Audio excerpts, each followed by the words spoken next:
Hello बच्चों, आइए इस प्रश्न को देखते हैं। नीचे दिया चित्र नेत्र का है। नामांकित भागों ए से जे तक का उनके नीचे दिए गए कार्यों से मेल कराएं और सही विकल्प चुनें। यहाँ पे हमसे बोल रहा है कि नीचे दिया गया जो चित्र है वो नेत्र का है और यहाँ पे A B C D E F G H I और जे जो नामांकित भागों को का उनके नीचे जो है दिए गए कार्यों से 1 2 3 4 ये हमें यहाँ पे मेल कराना है और सही विकल्प जो है वो यहाँ पे चुनना है।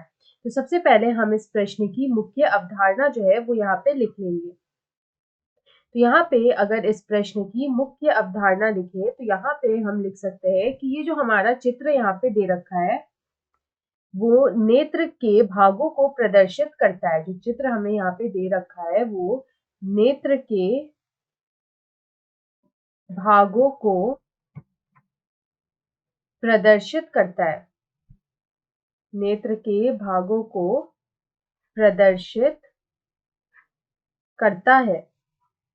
यहाँ पे अगर हम देखें तो एक एक करके हम सारे जो भाग है पहले उसको हम नामांकित कर लेंगे, उसके बाद उनके कार्यों से उनका मेल कराएंगे। तो यहाँ पे जो सबसे पहला भाग है वो दे रखा है ए। तो यहाँ पे जो ए भाग है इसको हम लोग बोलते हैं जलीय कोष्ठ। इसको हम लोग बोलेंगे जलीय कोष्ठ। तो यहाँ पे ये जो जलीय कोष्ठ है क्या होता है, इसी को हम लोग बोलते हैं एक्वस चेम्बर। इसी को हम लोग क्या बोलते हैं, एक्वस चेम्बर। उसके बाद जो बी हमारा यहाँ पे आता है, ये जो भाग है इसको हम लोग बोलते हैं कॉर्निया। इसको हम लोग बोलेंगे कॉर्निया। उसके बाद जो सी भाग है हमारा, जो हमारा सी भाग है, ये जो हिस्सा है इसको हम लोग यहाँ पे बोलेंगे पश्चाभ काय। इसको हम लोग बोलेंगे पश्चाभ काय। उसके बाद जो हमारा डी हिस्सा है, अगर हम डी हिस्सा को देखें तो ये जो हिस्सा है इसको हम लोग बोलेंगे आइरिस। इसको हम लोग बोलेंगे आइरिस। तो यहाँ पे ये आइरिस कैसे बनता है, तो अपारदर्शी संरचना जो होती है वो यहाँ पे आइरिस बनाती है।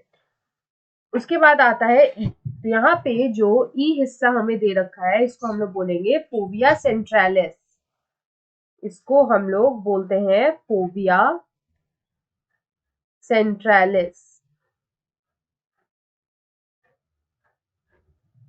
उसके बाद यहाँ पे जो एफ हिस्सा है, जो हमारा एफ हिस्सा है इसको हम लोग क्या बोलेंगे, तो ये जो हिस्सा होता है इसको हम लोग बोलेंगे अंध बिंदु। इसको हम लोग बोलेंगे अंध बिंदु।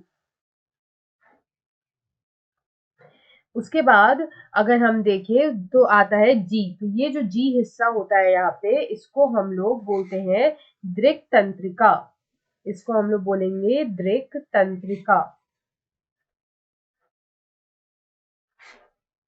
उसके बाद जो अगला हिस्सा यहाँ पे आता है वो आता है एच। यहाँ पे जो एच वाला जो हिस्सा है इसको अगर हम नामांकित करें तो ये हो जाएगा मध्य पटल। इसको हम लोग बोलेंगे मध्य पटल। उसके बाद यहाँ पे जो आता है वो आता है आई। आई जो होता है इसको हम लोग बोलेंगे श्वेत पटल। इसको हम लोग बोलेंगे श्वेत पटल। उसके बाद आता है जे और यहाँ पे ये जो जे वाला जो हिस्सा होता है इसको हम लोग बोलेंगे दृष्टि पटल। इसको हम लोग यहाँ पे बोलेंगे दृष्टि पटल। तो इस तरह से हम यहाँ पे जो विभिन्न हिस्से हैं उनको हम यहाँ पे नामांकित करेंगे। अब हम उनके कार्य से उनका मेल करेंगे। तो जो पहला कार्य दे रखा है, तंत्रिका सूचनाओं को मस्तिष्क तक ले जाती है। तो यहाँ पे जो तंत्रिका सूचनाएं होती हैं उनको मस्तिष्क तक जो लेके जाती है वो होती है दृक् तंत्रिका। तो यहाँ पे जो जी है हमारा उसका हम मेल कराएंगे 1 से। उसके बाद हमारा जो अगला आता है वो आता है 2। उसमें लिखा है कि पुतली के आकार का नियमन करके आवश्यकता अनुसार कम व अधिक प्रकाश को आंख में आने देती है।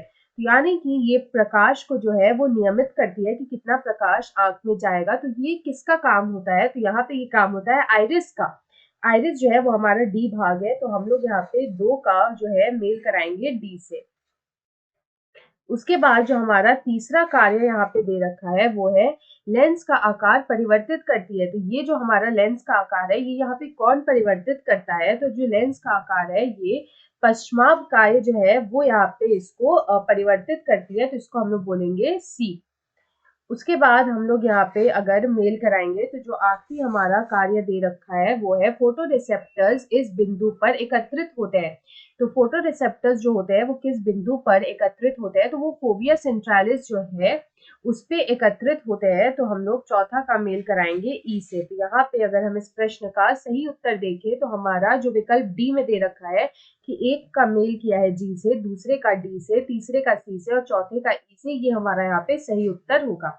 आशा है आप इसे अच्छी तरह समझ गए होंगे। धन्यवाद।